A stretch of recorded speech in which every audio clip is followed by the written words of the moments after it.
Shalom, eu sou a Bispa Renata e eu quero compartilhar com você uma palavra que está no livro de Atos, capítulo 27.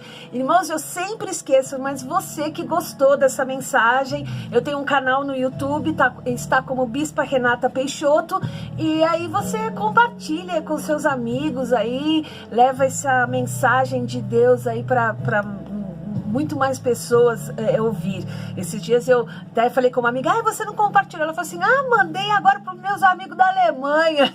A sua mensagem já está lá, os alemães estão ouvindo. Eu falei, que legal, que chique, né? Mas é isso mesmo, a intenção é essa, a gente falar, né, da obra de Deus, falar da palavra de Deus, falar de Jesus, assim, eu sou apaixonada, né?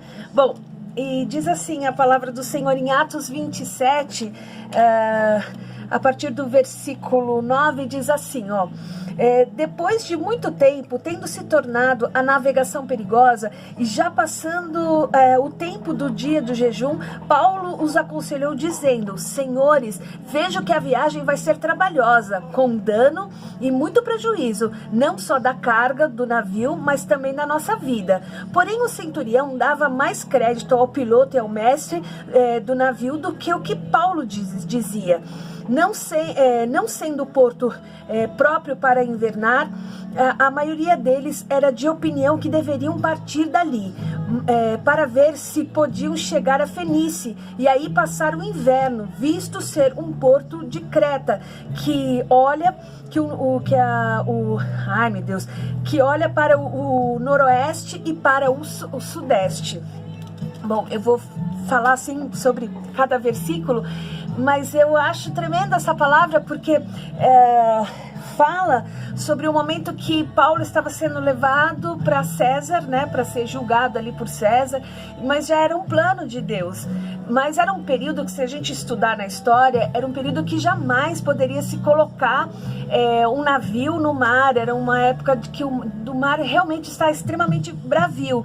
Mas quando Paulo, por ali no capítulo 27, eles passaram por fizeram várias viagens, mas quando chega nesse momento agora, Paulo, ele dá um conselho, ele fala com o centurião daquele lugar, ele diz assim, olha, eu vejo que vai vai ter danos, vai ter prejuízo, não só com as coisas que estão no navio, mas com a nossa própria vida. E diz a palavra do Senhor que o centurião, ele preferiu obedecer, né, o mestre e o piloto. Ou seja, sabe, isso traz um aprendizado para minha vida, porque às vezes, quando nós estamos diante das tempestades, porque aqui está falando sobre um período de tempestade, e tempestades são momentos de provações, momentos difíceis, né? E quando nós estamos numa tempestade, normalmente nós olhamos para a situação e nós não conseguimos assim imediatamente entender aquela situação, como que nós devemos agir, o que é o certo, o que é errado, o que é tratar no estágio de tranquilidade, de segurança e no estágio de ansiedade, e simplesmente nós começamos a confiar em nós mesmos, nas nossas experiências, né? Naquilo que nós aprendemos, naquilo que a experiência do outro. E nesse momento aqui, esse centurião fez exatamente isso. Ele olhou para a experiência, claro, de um piloto que está apto, né, para direcionar um navio. Ele olhou para um mestre, e sim, a gente tem que ter o maior respeito, mas acima de tudo, nós crentes, a nossa bússola é o Senhor, a nossa bússola é a palavra de Deus. Então assim, eu amo, gente, se tem uma coisa que eu aprendi, né, que os meus professores são autoridades espirituais sobre a minha vida, que assim, tenho muito respeito pelos educadores que passaram na minha vida, mas nem tudo que eu aprendo eu vou trazer aquilo para minha vida. Por quê? Porque eu tenho uma bússola, né? E a minha bússola é a palavra de Deus, meu direcionamento é o Senhor. Então naquele momento o apóstolo Paulo estava em Deus, e aí eles preferiram ouvir o que o piloto, o que o mestre disse, ser direcionados por mera experiência. Não, eu sei fazer isso, eu faço isso muito bem, mas nem todo mundo nem toda cozinheira todo dia é espetacular na cozinha. Eu vejo isso porque a minha irmã comanda muito bem, mas às vezes ela erra, não é assim? Às vezes é o mecânico, e enfim, todo aquele... às vezes a gente tem tanta experiência, mas às vezes nós falhamos, mas Deus não falha. E aí eles estavam preocupados e eles seguem viagem porque eles dizem o quê? Aí eles começam a dizer aqui, que soprando brandamente o vento sul. Queridos, eles ficaram sendo direcionados pela atitude do vento. Só que, queridos, às vezes o vento brando, o vento calmo, ele também te leva para uma tempestade, né? Assim, às vezes você tá ali na praia, né? Eu ia muito com a minha mãe assim, né? Porque a família da minha mãe é de Santos, de São Vicente. Então eu lembro que eu brincava ali na areia e tava brincando de fazer castelo, mas de repente o mar ficava bravo e aquela onda vinha e parece que saía me carregando. E parece que já começava a ficar bravio, eu já estava fora dos meus limites. É isso que eu quero te dizer, que às vezes o vento, ele vem suave, o vento parece que vem, sabe, trazer tranquilidade, mas ele também pode te levar para o meio da tempestade. E foi isso que eles fizeram, eles confiaram no direcionamento de um vento, e em vez de confiar no direcionamento do Senhor, no direcionamento que Deus estava dando para a vida deles. Quando eu vejo aqui o apóstolo Paulo, nesse navio, eu digo, Deus, é isso que eu quero para minha vida, essa segurança, sabe? Essa certeza, eu sou de Deus e eu estou vendo algo, porque ele viu o que ia acontecer. Depois ele diz assim, entretanto, não muito depois, desencadeou-se do lado da ilha um tufão e um vento chamado Euroaquilão. Olha o nome desse vento, Euroaquilão. Então, de repente, eles estavam no vento sul, que era um vento, né, brando, que era um vento tranquilo, aquele vento, né, que às vezes é até gostoso, aquele calor, e bate aquele vento, é maravilhoso. Só que de repente diz o quê? Que de repente nós somos arrastados para um vento que agora é Euroaquilão, ou seja, ele vem levando tudo, ele vem detonando tudo. Queridos, nós precisamos entender, quando nós estamos na tempestade, nós precisamos discernir, e o homem, ele discerne pela bússola, o homem discerne pelo vento, o homem discerne olhando para o céu, né, vendo lá se tem muita lua que vai fazer sol, se tá embaçado vai chover, não interessa. Eu e você, a nossa bússola é Jesus Cristo sempre, é Ele que nós devemos buscar a nossa direção para a nossa vida. E aí depois ele diz assim, o navio foi arrastado com violência e sem poder resistir ao vento, cessamos a manobra e nos fomos deixando levar, passando ao abrigo de uma ilhota chamada Corda. Com dificuldade conseguimos recolher o bote. Olha que interessante, porque ele diz assim, que agora eles não tinham mais como lutar contra aquele vento, contra aquela tempestade, eles não tinham mais, agora não tinham mais recursos. E o que eles fizeram? Eles simplesmente se permitiram ser levados. Quando nós estamos diante de uma tempestade, queridos, e eu, assim, né, a gente já tem um pouquinho, assim, de experiência, um pouquinho, né, às vezes nós erramos muito, porque não é o momento de abrir a boca em muitos casos, né? Ou é o momento de nós buscarmos sermos flexíveis, ouvir mais e agir menos. E assim, como o Senhor tem me tratado nessa área, assim, tem um sermão do pastor Diego Menin, que eu admiro muito, assim, e ele fala, cala a boca, é o nome do sermão dele. Nossa, é maravilhoso, é um grande confronto, mas é um grande aprendizado. E é isso que eu vejo aqui, porque eles deixaram simplesmente o barco ir, isso é flexibilidade. Às vezes existem momentos que a gente quer provar que a gente está certo, a gente quer, né, provar para os outros o que estão falando da gente, a gente quer ir lá, não, querida, eu não vou lá tirar satisfação, não, mas eu vou lá explicar. Não, tem um momento que a gente tem que ficar calado, porque quem nos justifica é o Senhor. Quem vai mostrar quem é e quem não é o Senhor. Quem vai mostrar a verdade é o Senhor, porque a palavra do Senhor diz isso, está lá em Coríntios. Ontem eu estava até vendo isso com a minha mãe, e ele estava dizendo o quê? Que o Senhor, o apóstolo Paulo está dizendo assim, que Deus traz à tona todas as coisas, tudo aquilo que estava oculto, o Senhor Jesus traz, porque ele diz o quê? Que nós somos o pão da da sinceridade da verdade. Ontem foi o nosso devocional aqui em casa a esse respeito. Então, em suma, então eles foram o quê? Foram flexíveis. É isso que o Senhor está dizendo para você. Seja flexível no meio dessa tempestade. Não adianta você querer gritar, não adianta você querer mostrar que você tem razão, não adianta você querer se explicar. Não, tem uma hora que a gente tem que fechar a boca. Bom, e aí depois ele diz assim, aí chegaram com muita dificuldade, eles conseguiram chegar, conseguimos recolher o bote.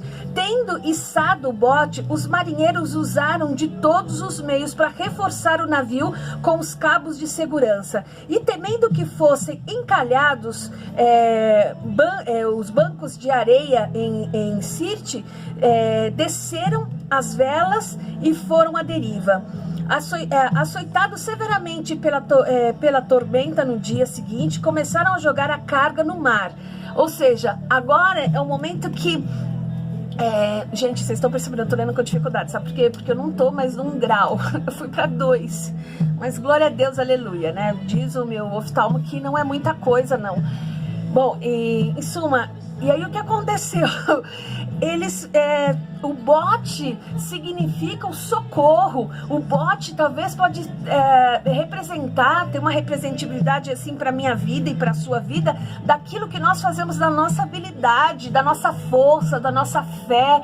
Porque quando chega esse momento de tempestade, cara, tu pensa assim que eu não consigo mais entender, eu não sei mais onde é o meio e o fim, eu perdi a esperança, eu tô com medo e um monte de coisa parece que quer vir tomar a minha vida e a sua vida. Só que aqui está dizendo, o bote é a minha habilidade, é a minha fé, ou talvez é a minha força, ou talvez são dons que o Senhor derramou sobre a minha vida, a minha esperança, né? Normalmente quando a gente vê a tempestade dessa forma, que eles que o mar estava lançando eles de um lugar a outro, e eles estavam já pegando os botes, porque o navio já estava praticamente todo arrebentado. Você imagina a fúria de um mar.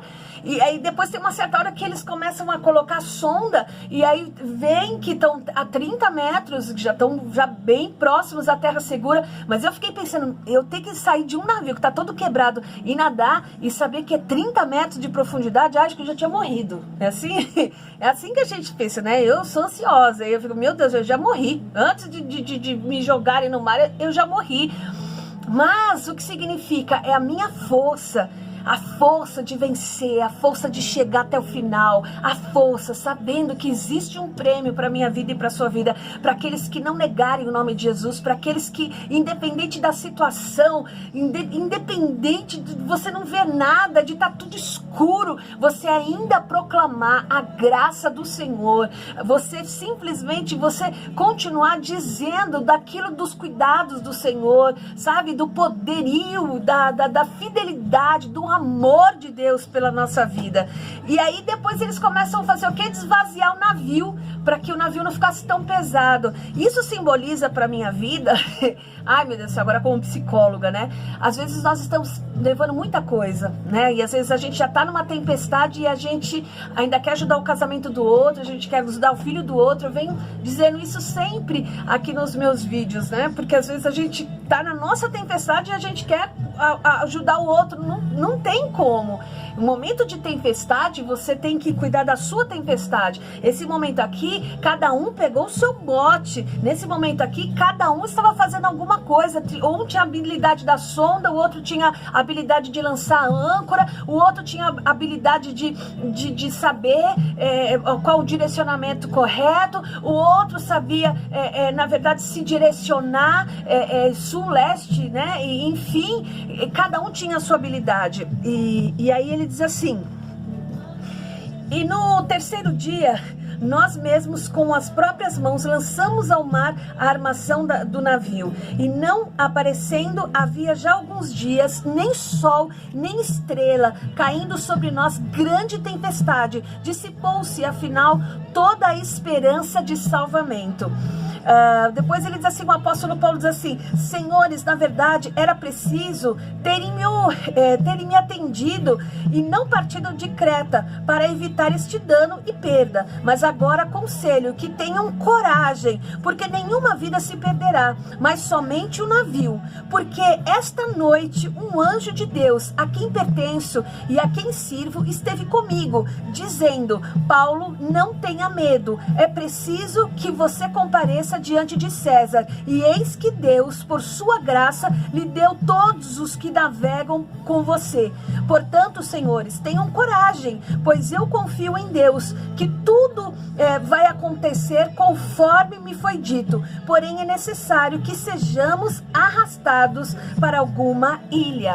Olha que interessante, ele diz assim, essa noite o Senhor me visitou, essa noite o anjo do Senhor me visitou, igual o Senhor que eu sirvo. Olha que segurança, olha que intimidade. Oh, queridos, eu quero isso sobre a minha vida, isso aí pra mim é servir ao Senhor, sabe? É você ver o sobrenatural de Deus, é você realmente assim ver as coisas do Senhor. E ele traz essa palavra, olha, é bom que vocês tivessem me ouvido quando eu disse em Creta, que tudo isso ia acontecer. Mas agora tenham coragem, porque o anjo do Senhor disse para mim: Paulo, não tenha medo, não tenha medo. É isso, queridos, nós precisamos nesse momento estar mais em oração, sabe? Mais em consagração, buscando a face do Senhor, porque, queridos, muitos e muitos anjos do Senhor serão enviados para nos avisar. A gente está em grande tempestade, mas o anjo vai vir e vai falar: olha, Renata, não tenha medo, é isso que o Senhor tem feito comigo, e eu tenho a plena certeza que é isso que o Senhor tem feito com você.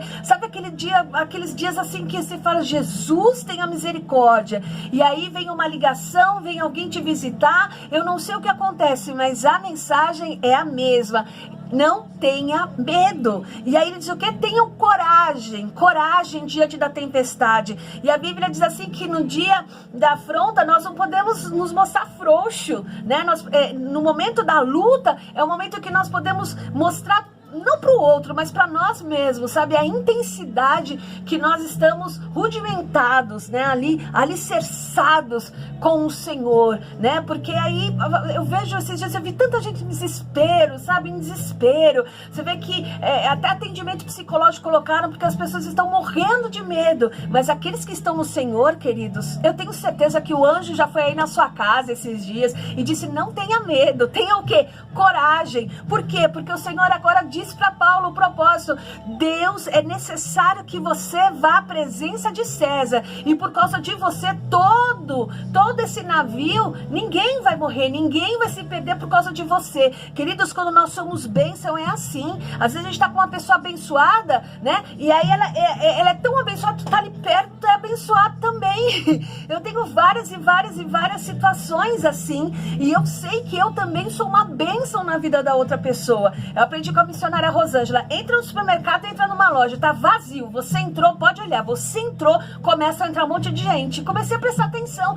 porque tu é bênção, sabe? Você é bênção, e onde você vai abençoar a vida das outras pessoas. Pelo menos essa tem sido a escolha da minha vida. E aí depois ele diz assim, no versículo 29, ele diz assim: nisto os marinheiros tentaram escapar do navio, arriaram o bote no mar a pretexto de que iam largar as âncoras da proa. Paulo disse ao centurião e aos soldados: se esses não permanecerem a bordo, vocês não poderão se salvar. Ou seja, eles iam, superiores, né, iam fugir. E aí o Paulo diz isso. Depois ele diz assim: enquanto amanhecia, Paulo rogava a todos que se alimentassem, dizendo: hoje é o 14º dia em que, esperando vocês, estão sem comer, não tendo provado nada. Por isso peço que comam alguma coisa, pois disso depende a sobrevivência de vocês, porque nenhum de vocês perderá nem mesmo um fio de cabelo. Tendo dito isto, pegando um pão, deu graças a Deus na presença de todos, e depois de partir, começou a comer. E todos ficaram muito animados e se puseram também a comer. Estávamos no navio 276 pessoas ao todo. Refeitos com a comida, aliviaram o navio jogando trigo no mar. Ah, queridos, isso é bênção demais para minha vida e para sua vida. Sabe, na hora assim também da tormenta, a gente não pode ficar só na tempestade, só na tempestade. Paulo, ali a tempestade estava comendo, o barco estava indo de um lugar a outro, mas simplesmente ele levanta, pega o pão, dá graças e ele se assenta, ele come e ele traz ânimo, ele traz esperança para o povo. Olha, vocês não vão, nenhum fio de cabelo de vocês vão se perder, porque eu estou falando no nome do Deus de Israel. Olha que testemunho tremendo de alguém que verdadeiramente não está forçando uma situação, ele não, sabe, ele não está dizendo aquilo que ele não é, mas a tranquilidade, a própria tranquilidade está no coração dele. Queridos, às vezes a gente precisa sair, sim, a gente precisa sair para se socializar, para ver coisas diferentes, sair do meio só do problema, porque Deus tem alívio para minha vida e para sua vida. E, enfim, depois os soldados, quando eles chegaram em terra firme, um começou a dizer para o outro: vamos pegar os prisioneiros e vamos matá-lo. Mas esse centurião não concordou por causa da vida de Paulo. E Paulo chegou sim à presença de César, porque esse era o propósito de Deus. O que eu quero dizer para você que pode ter a tempestade que for, se você está dentro do propósito de Deus, tem vitória, tem milagre, tem porta aberta para a tua vida. Shalom.